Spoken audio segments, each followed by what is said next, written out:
Halo semuanya, di video pembelajaran kali ini saya akan menjelaskan tentang sudut. Materi ini merupakan bagian pertama dari bab 8 tentang garis dan sudut. Hal yang pertama kali harus kalian ketahui ketika mempelajari tentang sudut adalah pengertian dan bagian-bagian pada sudut. Nah, coba kalian perhatikan gambar yang tertera di dalam layar. Ada kaki sudut, ada titik sudut, dan ada 60 derajat. Nah, itulah sudut. Jadi sudut itu apa sih? Sudut adalah ruang antara dua buah garis lurus yang saling berpotongan. Dua buah garis lurus ini dinamai kaki sudut.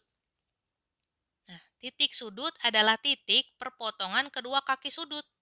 Biasanya diberi nama titik O. Lalu ada derajat. Derajat merupakan satuan yang paling sering dipakai untuk menyatakan ukuran sudut. Jadi, ukuran sudutnya ini tidak boleh hanya ditulis 60, tapi harus ditulis 60 derajat. Nah, ini adalah bentuk umumnya. Nah, bagaimana sih cara memberi nama sudut? Caranya mudah. Pertama, kita perhatikan dulu gambar yang ada di dalam layar. Nah, ada dua penamaan, yaitu ada AOB, lalu ada BOA.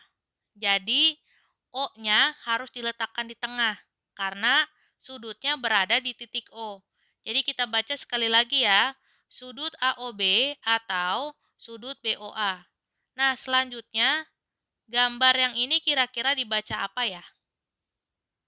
Oke, dibaca sudut KML atau sudut LMK. Lalu selanjutnya gambar ini dibacanya bagaimana?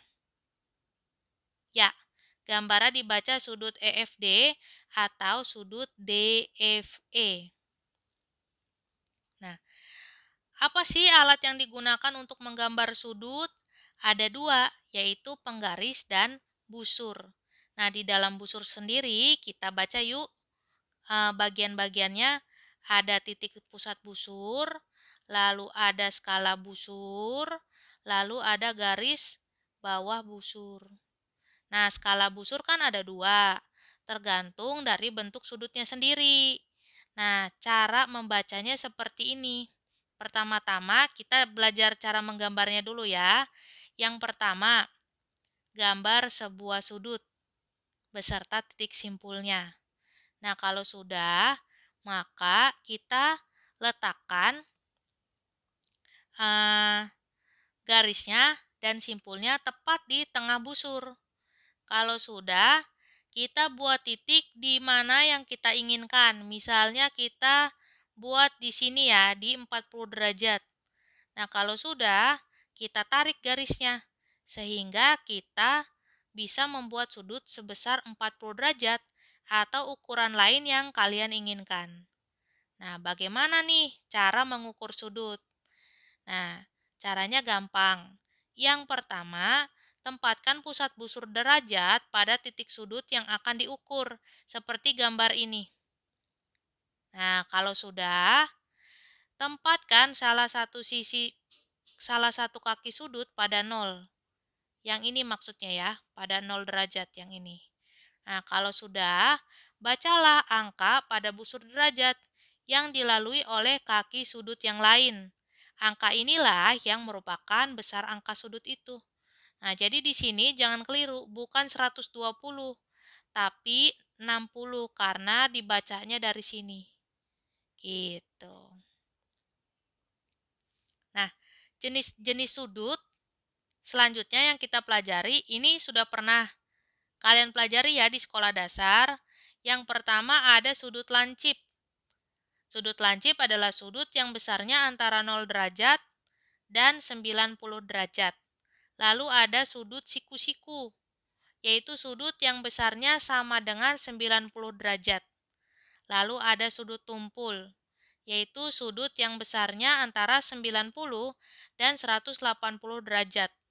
Lalu ada sudut lurus, yaitu sudut yang besarnya sama dengan 180 derajat. Lalu ada sudut refleksi, yaitu sudut yang besarnya lebih dari 180 derajat. Oke. Nah, sekarang kita masuk ke materi yang ada di SMP, yaitu hubungan antar sudut. Nah, ada 3 hubungan. Yang pertama adalah dua sudut saling berpelurus.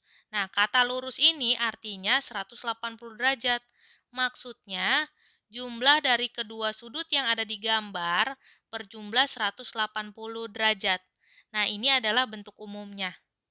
Nah, kalau kita lihat, 45 ditambah 135 itu juga 180. Artinya, X adalah pelurus Y dan Y adalah pelurus X.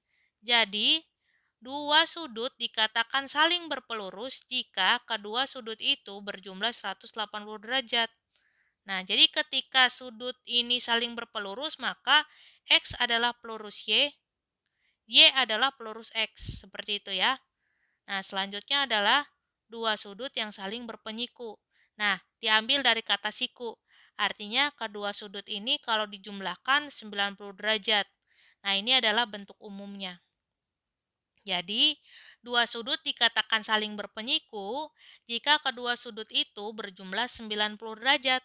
Atau kita bisa simpulkan, X adalah penyiku Y dan Y adalah penyiku X. Oke.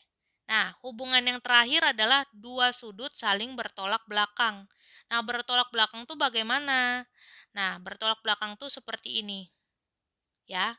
Jadi saya ukur sudut yang bertolak belakang dengan 35 adalah 35 lagi. Nah, lalu saya coba hitung yang sebelah sini. Nah, ternyata besar sudutnya 145. Nah, saya coba ukur yang sebelah sini.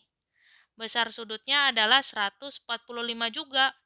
Nah, dari situ saya membuat kesimpulan secara umum seperti ini.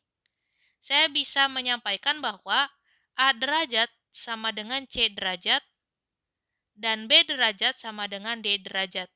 Nah, kalau terjadi hasil seperti ini, kita bisa tarik satu kesimpulan baru, yaitu dua sudut yang bertolak belakang adalah sama besar. Nah, untuk bisa mengaplikasikan ketiga hubungan sudut tadi, yuk kita pelajari contoh soal yang pertama. Perhatikan gambar berikut. Tentukan nilai X, besar pelurus PRS, dan besar pelurus QRS. Nah, di sini, jika ingin mencari nilai X, kita bisa pakai hubungan berpelurus tadi. Jadi kita jumlahkan 3X dengan 5X plus 20, lalu kita kerjakan secara PLSV. Jadi 8X tambah 20, lalu 20-nya saya pindahkan ke kanan, lalu 8-nya saya pindahkan ke kanan. Sehingga saya tahu nilai X-nya adalah 20 derajat. Nah, kalau sudah, kita cari deh pelurus PRS. Nah, hati-hati di sebelah sini ya. Jadi pelurus PRS bukan sudut PRS itu sendiri, tapi sudut yang membuat PRS menjadi 180 derajat, yaitu QRS. Nah, jadi sudut QRS di dalam gambar adalah 5X plus 20. Saya ganti X-nya dengan 20, sehingga jawabannya adalah 120. Nah, untuk yang C juga sama. Pelurus QRS bukan sudut QRS itu sendiri, tapi adalah PRS. Karena jika QRS ditambahkan dengan PRS, hasilnya 180. Nah, jadi pelurusnya adalah 3X. X-nya adalah 20, sehingga pelurusnya adalah 60 derajat. Nah, mohon hati-hati ya jika menemui soal seperti ini. Nah, sekarang kita ke contoh yang kedua. Perhatikan gambar berikut.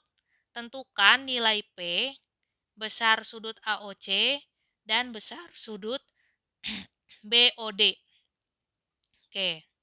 Nah, besar sudut AOB itu sama dengan COD berdasarkan hubungan saling bertolak belakang. Jadi 3P sama dengan 45 derajat. Jadi P-nya adalah 15 derajat. Nah, bagaimana kita menentukan sudut AOC? AOC berpelurus dengan 45 derajat. Jadi 180 derajat. Nah, jadi kita bisa menyimpulkan bahwa sudut AOC adalah 135 derajat. Nah, lalu bagaimana dengan besar sudut BOD? Nah, BOD itu bertolak belakang dengan AOC yang baru saja kita temukan. Nah, jadi kita langsung tahu bahwa jawabannya adalah 135 derajat. Begitu. Nah, materi sudah selesai. Terima kasih sudah menonton video pembelajaran ini. Sampai jumpa di video pembelajaran selanjutnya. Bye-bye.